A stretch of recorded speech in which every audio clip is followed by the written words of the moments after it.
कहा था Vodafone idea अब 10 के नीचे है। कुछ लोगों के पास पोजीशंस हैं, कुछ लोग लेना चाहते हैं। जिनके पास है उनको भी सुनना चाहिए और जो लेना चाहते हैं उनको भी सुनना चाहिए। क्या सुनना चाहिए?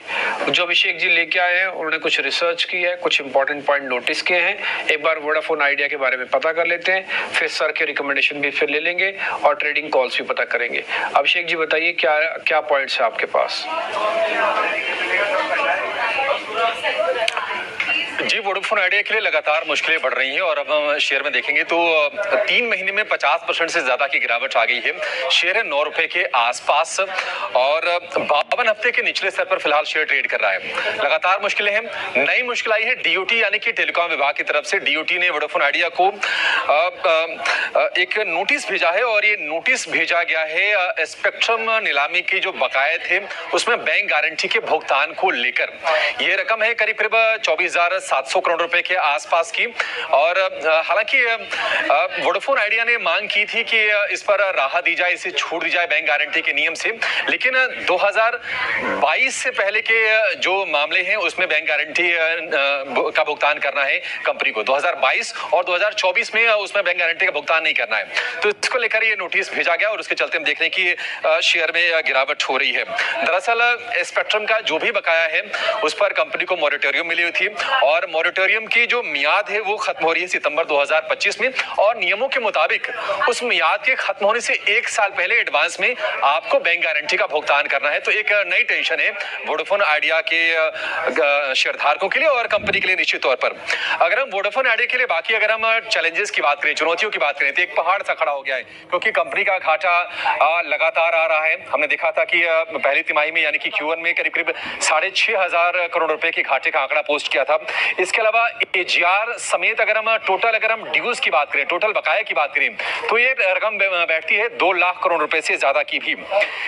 पिछले दिनों आपको याद होगा कि एजीआर को लेकर क्यूरेटिव पिटीशन रद्द हुई थी और उससे भी एक झटका लगा था कंपनी पर। एजीआर की जो बकाया है वो है करीब 70,000 करोड़ रुपए के आसपास का।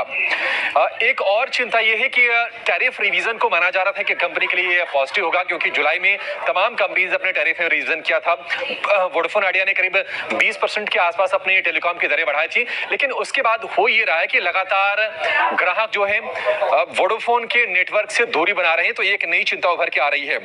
5G सेवाएं के रोल आउट में देरी हो रही है वोडाफोन आइडिया के लिए, लेकिन टेंशन की बात यह है कि 5G सेवाओं को अगर शुरू करना है तो उसके लिए भारी भरकम निवेश की जरूरत पड़ेगी और ये शायद पैसे कंपनी के पास नहीं है। आपको याद होगा कि वोडाफोन आइडिया ने एफपीओ के जरिए 24,500 करोड़ रुपए जुटाए जरूर थे, लेकिन जो भी देनदारियां हैं या फिर कंपनी की जो जरूरतें हैं उसके मुकाबले ये रकम बहुत ज्यादा कम है। अगर हम सब्सक्राइबर में गिरावट की बात करें तो आप देखिए मार्च में करीब 7 लाख सब्सक्राइबर थे, अप्रैल में 7.25 लाख, मई में करीब 9.25 लाख, जुलाई में आंकड़ा बढ़ के 14 लाख पर पहुंच गया। हालांकि अगर हम अगस्त की बात करें तो उसमें रफ्तार थोड़ी सी कमाई है, फिर भी लगभग 50,000 सब्सक्राइबर की कमी हमने वोडाफोन आइडिया के ग्राहकों के वोडाफोन आइडिया के लिए देखी है।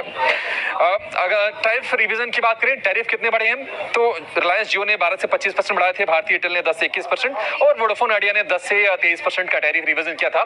लेकिन ये फ्रूटफुल होने के बजाय इससे एआरपी यानी कि एवरेज रेवेन्यू पर यूजर वो तो बढ़ जाएगा, लेकिन दूसरी तरफ जो सब्सक्राइबर लॉस हो रहा है वो एक चिंता की बात है।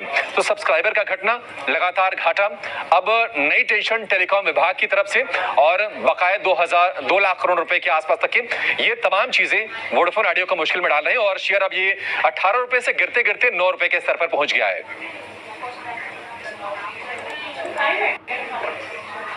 ठीक है, तो 10 रुपए के नीचे आ गया और ये पॉइंट क्या क्या थे आपको सबको नोटिस हो गया होगा। आगे बढ़े, अब जरा अजीत सर से उनकी ट्रेडिंग कॉल्स पता कर लेते हैं। तो वोडाफोन आइडिया को लेकर पूरी रिसर्च, अजीत सर आपके ट्रेड कौन से हैं जरा वो बता दीजिए।